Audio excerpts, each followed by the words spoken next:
je vais vous raconter le Noël de mon enfance à Royan. Mais avant, je veux que vous sachiez que ma famille a des points communs avec Jésus. Bon, n'importe quoi. Ah, ne te moque pas! Son père était menuisier charpentier. Eh bien, le mien aussi. Mon grand-père s'appelait Gabriel. Bon, et alors, tu vas pas faire le lien avec l'ange Gabriel quand même. Et pourquoi pas? Peut-être que sa maman a choisi ce prénom en pensant à lui. Bon, nous n'étions pas de la lignée de David. Mais ma grand-mère maternelle, ma mère Marthe, était un des maillons d'une lignée de meuniers boulangers. Elle devait bien connaître la multiplication des pains. Bon, toutefois, elle n'en a pas fait son métier puisqu'elle était épicière à Vaud. Ma mère, elle s'appelait pas Marie, mais c'était bien une sainte femme. Elle n'a pas connu son père, disparu à la guerre en 1914. Il n'avait que 23 ans. Son enfance a dû être bien perturbée. Quand elle a eu ses enfants, l'époque était encore très tourmentée, puisque c'était la guerre suivante. Ah bah oui, ça devait pas être facile. Et puis ils n'avaient pas beaucoup d'argent peut-être. Ça, tu peux le dire. Lorsque je suis née, mes parents ont dû évacuer Royan qui allait être bombardé. J'avais 18 jours pour partir sur la charrette à papa. J'étais bien petite et maman sûrement encore très fatiguée avec ses 3 autres jeunes enfants.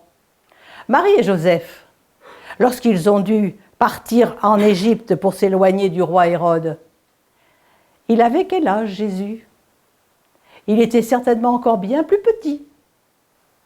Et ma maman, pour mettre ses enfants au monde, pas d'hôpital, mais sa chambre dans la maison. Bon, ce n'était pas une étable, d'accord.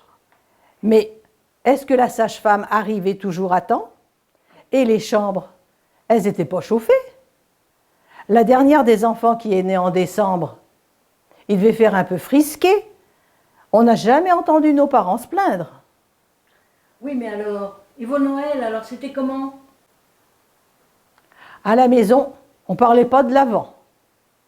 Les calendriers, on n'en a jamais entendu parler. Bah, c'est normal. Le premier calendrier de l'Avent, il date de 1954.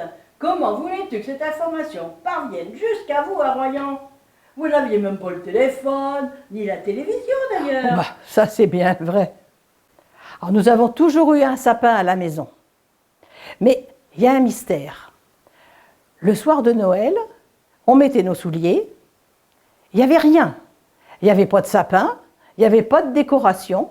Et le matin, on se levait, on avait le petit cadeau, le sapin était là, tout décoré, avec ses guirlandes, son étoile de Noël, tout bien. Et le petit cadeau fait par la maison, bien sûr. Papa, en tant que menuisier, un petit meuble pour les poupées, maman, une petite robe pour les poupées aussi, et une orange. Ah bon? Une orange? Tous les Noëls, il y avait une orange, pour chacun de nous, car ce fruit bien juteux arrivait de loin. Il était encore rare pour nous, c'était du luxe de l'avoir sur notre table. Plus tard, lorsque nous étions plus grands, le sapin était décoré par nous, avant Noël. Quelques boules, guirlandes, à son sommet l'étoile du berger, qui montrait le chemin vers la crèche, et des bougies, des vraies. Alors des bougies, c'était des comme ça. Voilà, avec une petite pince que l'on mettait sur les branches. Il fallait la mettre bien droite pour pas que le feu prenne dans la branche suivante. C'était délicat. Voilà. On faisait ça le soir, quand toute la famille était rassemblée. Et puis bien vite après, on éteignait pour pas qu'il y ait d'incendie ou d'accident. Ces bougies ouvraient notre cœur à Dieu. La crèche n'était pas oubliée. Ils étaient tous là.